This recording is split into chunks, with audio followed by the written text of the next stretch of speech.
Tapi bagaimanapun beliau menceritakan, mungkin merasa ini tanggung jawab. Ini tanggung jawab yang harus disampaikan kepada publik, yaitu hak beliau. Sekali lagi itu hak beliau menyampaikan, dan lagi pula yang disampaikannya bukanlah hal yang mungkar, ya, bukanlah hal yang sifatnya dosa besar. Assalamualaikum semuanya. Barusan kalian telah mendengar pernyataan dari Usma. Pernyataan ini sebetulnya diucapkan oleh Muhammad Qasim dalam bahasa Inggris. Jadi, ini ada poin penting yang harus diketahui semua orang. Kalau setiap perjalanan Muhammad Qasim datang ke suatu tempat, itu kita bukan sedang mengajar, berdakwah, atau semacamnya. Kita itu melakukan klarifikasi terkait Muhammad Qasim. Diberitakan dia mengakui dirinya sebagai Imam Mahdi. Padahal itu tidak pernah ada klaim seperti itu dari Muhammad Qasim sendiri. Lalu kedatangannya juga menyampaikan pesan syirik dari mimpinya yang diperintahkan oleh Allah dan Nabi Muhammad SAW untuk sebarkan mimpinya. Saya benar-benar melihat kasihan dan sedih pada Muhammad Qasim.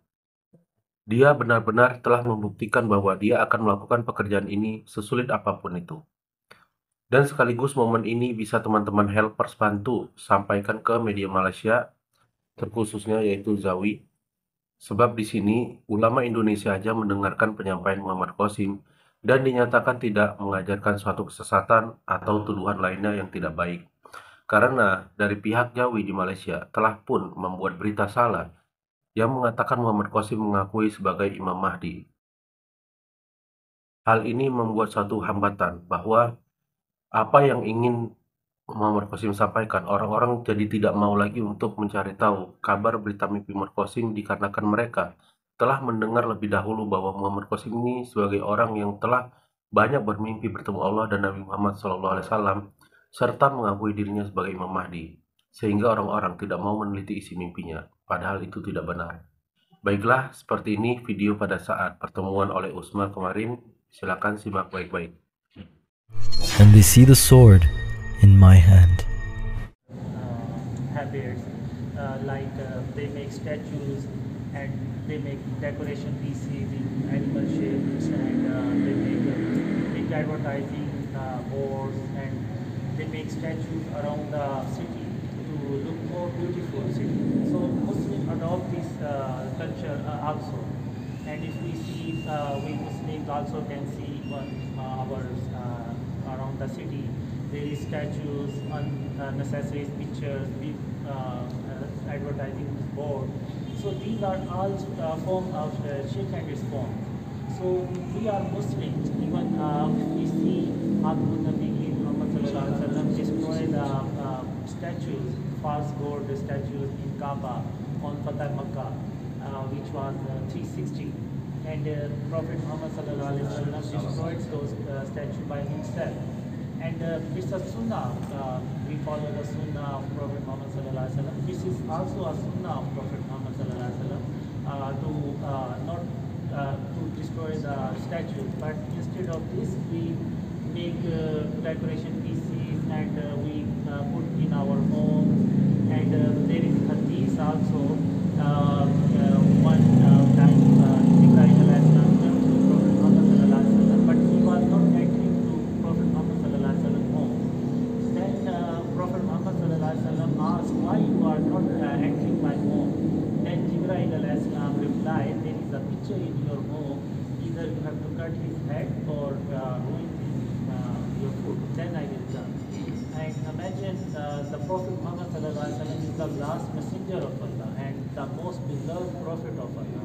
And if Jibreel alayhi salam not entering to his home because of the picture, so we are ordinary Muslims and we are ordinary Ummati of Prophet Muhammad sallallahu alaihi wasallam.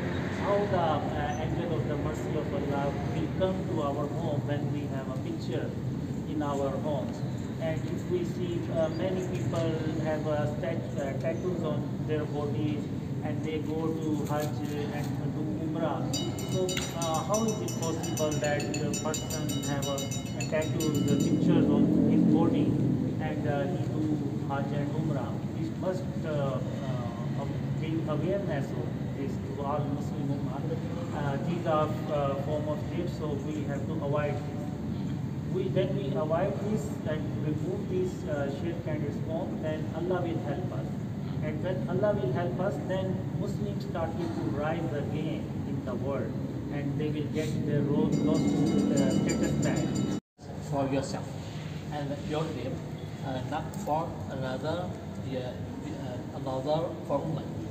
So Nabi Sallallahu Alaihi Wasallam dream to Nabi Sallallahu and Nabi Alaihi Wasallam is wahyu from Allah Subhanahu Wa Taala, Malaikat Jibril.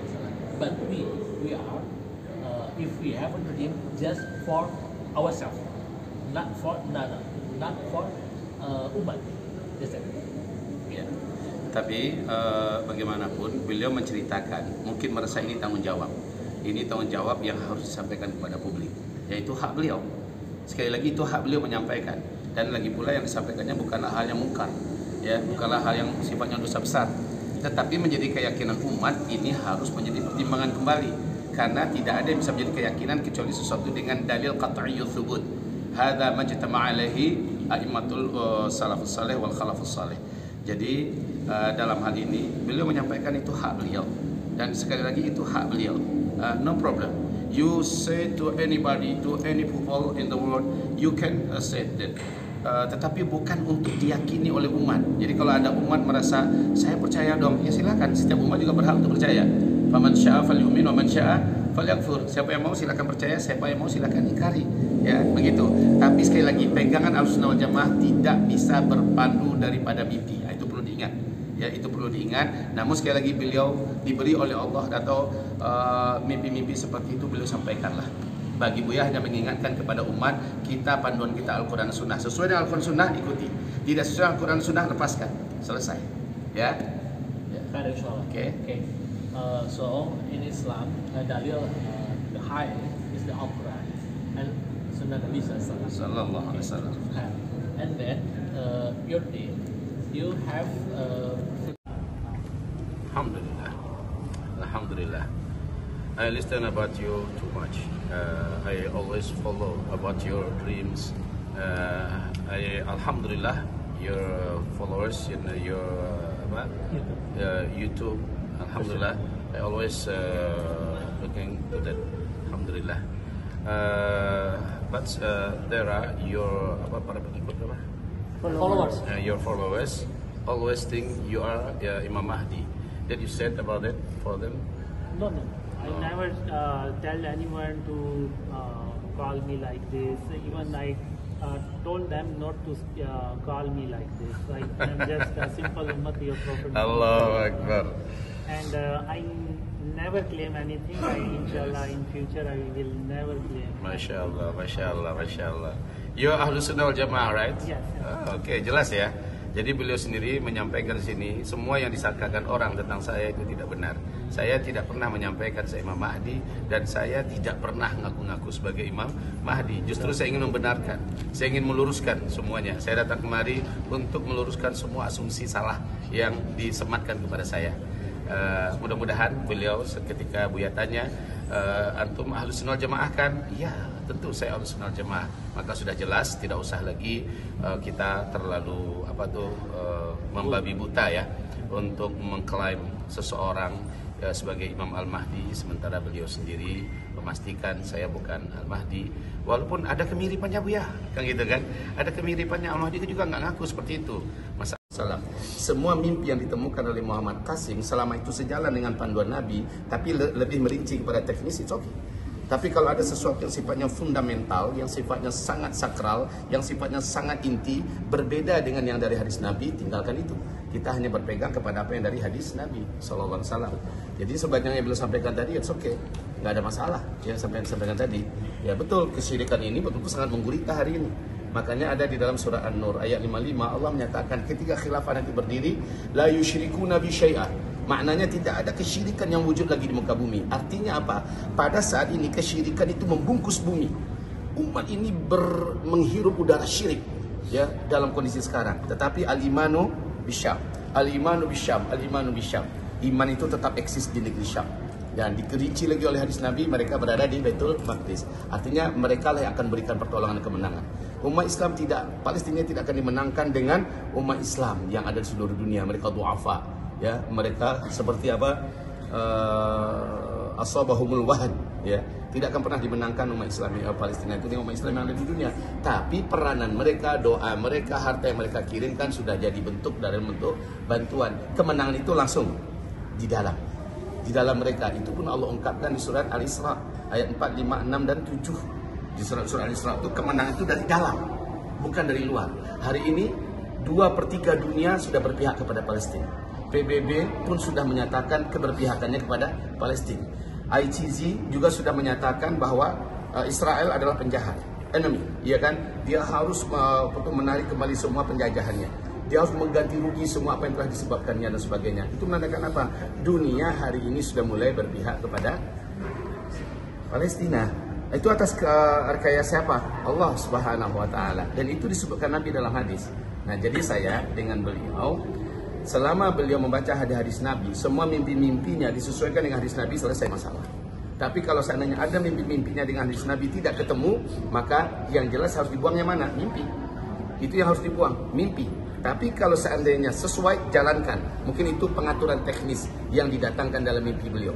Dan kita juga tidak menolak sepenuhnya, tetapi juga kita tidak boleh menerima secara membabi buta. Itu yang perlu kita ingatkan di sini. Jadi saudara kami Muhammad Qasim, semua apa yang saya sampaikan barusan, tolong bantu ya, semua yang saya sampaikan barusan, mimpi-mimpi yang Anda dapatkan dalam mimpi Anda, barakallahu fiik, ya, semoga Allah berkahi.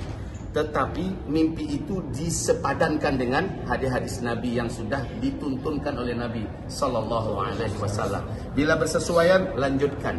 Bila tidak bersesuaian, tinggalkan. Karena panduan kita sudah ditetapkan Al-Quran dan Sunnah yang sahih. Fadhal. See, Brother Muhammad Qasim, Ustaz was saying at the beginning, we say that this end of time is what Allah has planned for us. It's in the scenario. Ustaz narrate some of these that I don't remember, but the thing is, there's some people who will keep on fighting in Sham. Yes, Keep on fighting in Sham. And the conclusion is, Ustaz. Ya Allah, di depan kami adalah saudara kami Muhammad Qasim, ya Allah. Beliau datang jauh-jauh dari jauh untuk datang ke Indonesia.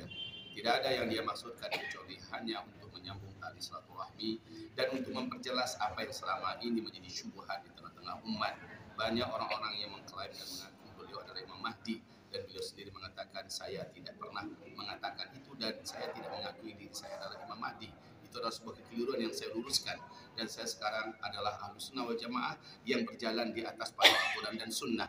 Dan barusan kami juga menyampaikan, ya Allah, bahwa semua kita wajib berpegang pada dengan Al-Quran dan Sunnah, dan beliau menerima, ya Allah, dan beliau mengakuinya. Kami semua adalah bersaudara, ya Allah.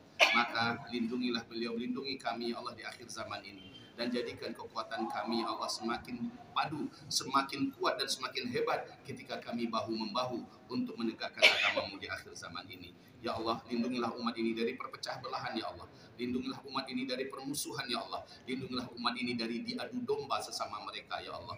Dan jadikanlah kami seluruhnya adalah orang-orang yang Kau pilih menjadi pejuang di akhir zaman, pemenang perjuangan di akhir zaman, ya Allah. Allahumma amin ya Rabb. Wa sallallahu ala sayyidina Muhammad sallallahu alaihi wasallam wa ala alihi wa sahbihi ajma'in. Allahumma taqabbal minna du'a. Rabbana atina fid dunya hasanah wa fil akhirati hasanah wa qina adzabannar. Subhana rabbika rabbil izzati amma yasifun wa salamun alal mursalin walhamdulillahi rabbil alamin.